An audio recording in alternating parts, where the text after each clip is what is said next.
Dear students, myself Dr. Vartika Jain, Assistant Professor, Department of Botany, would like to discuss in this video about the rest of the three theories of shoot apical meristem as discussed in our previous video, and it is a part of BSc second year Botany paper second unit first.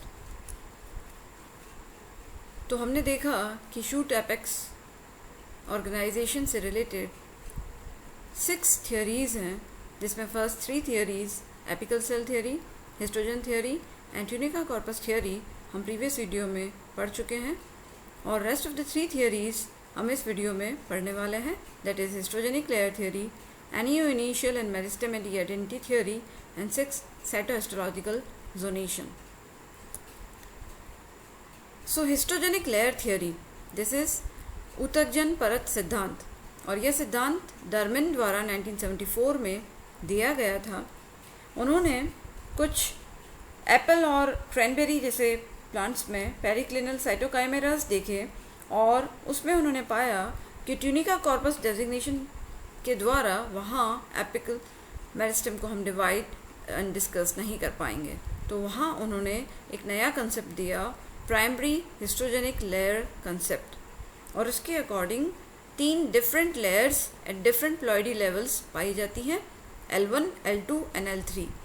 L1 layer जो है it may be 2x at ploidy level, L2 may be 2x and L3 may be 4x. So the final constitution could be 2, 2, 4. इसी तरीके से it can be 4, 2, 2, 2, 4, 4, 4, 4, 4 and 2, 4, 2. So the constitution of ploidy levels, गुणसूत्र कि ploidy क्या है, बहुगुणिता क्या है, उस आधार पे इन लेयर्स को हम बता सकते हैं. और द L1 लेयर जो है it gives rise to epidermis of the stem and leaves.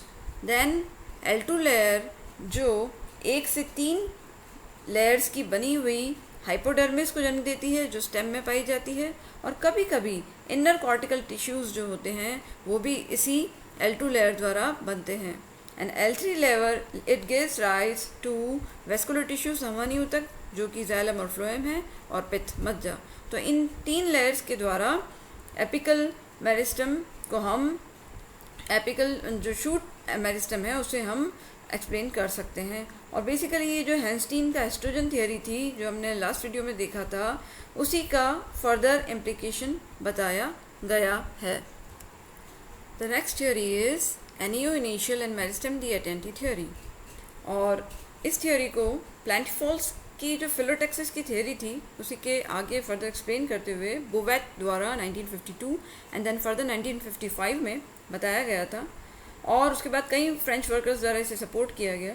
इस थ्योरी के अकॉर्डिंग जो शूट मेरिस्टेम है उसके पेरिफेरल और सब टर्मिनल रीजन्स जो होते हैं वही मेनली रियल इनिशिएटिंग रीजन्स होते हैं, जोन्स होते हैं, और जो डिस्टल ग्रुप में दूरस्थ भागों में जो सेल्स मौजूद होती हैं दे आर इनर्ट, वो अक्रिय होती हैं, they are without any histogenic function during the vegetative phase of the development. और इसके अकॉर्डिंग उन्होंने एपिकल मेरिस्टेम में 3 डिस्टिंक्ट रीजन्स बताए. पहला एनियो इनिशियल, दूसरा मेरिस्टेम डी एटेंटी एंड तीसरा मेरिस्टेम मेडुलेयर. तो एनियो इनिशियल जो था उसे उन्होंने कहा द पेरिफेरल एक्टिव जोन, वो मेन एक्टिव जोन है जिसके द्वारा कोशिकाओं की संख्या में वृद्धि हो रही है.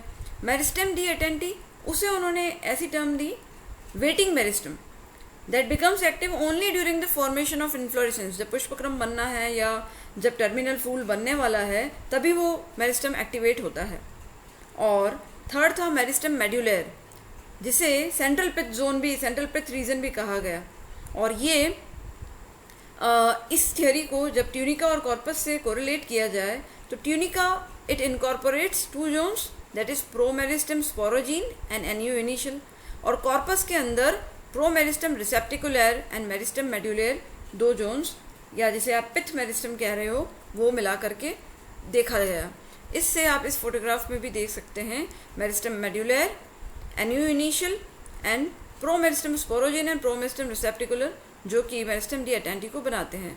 But this theory was also controversial, और क्योंकि इसका जो मेरिस्टेम डी एटेंटी का कंसेप्ट था वो कई वैज्ञानिकों के द्वारा इसे खारिज कर दिया गया था.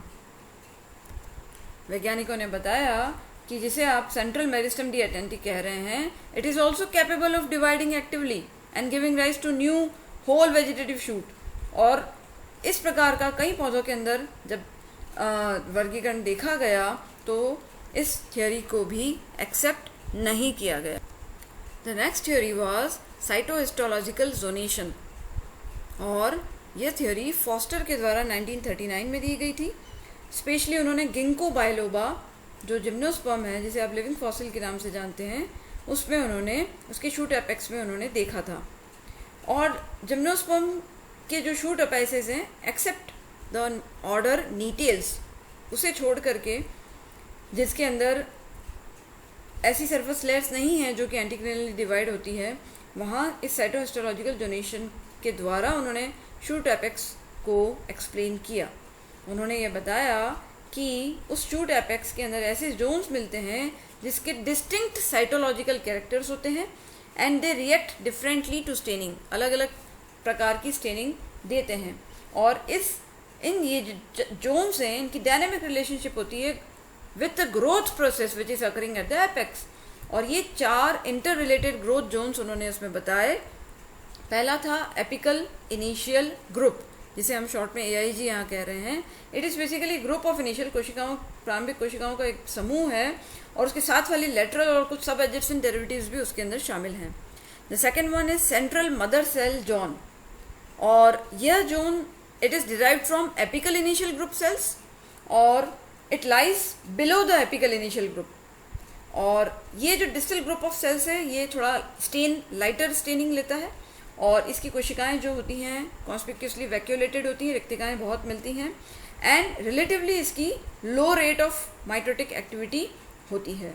और इस सेंट्रल मदर सेल या CMC की जो प्राइमरी सेल वॉल है वो मोटी होती है और पिटेड होती है।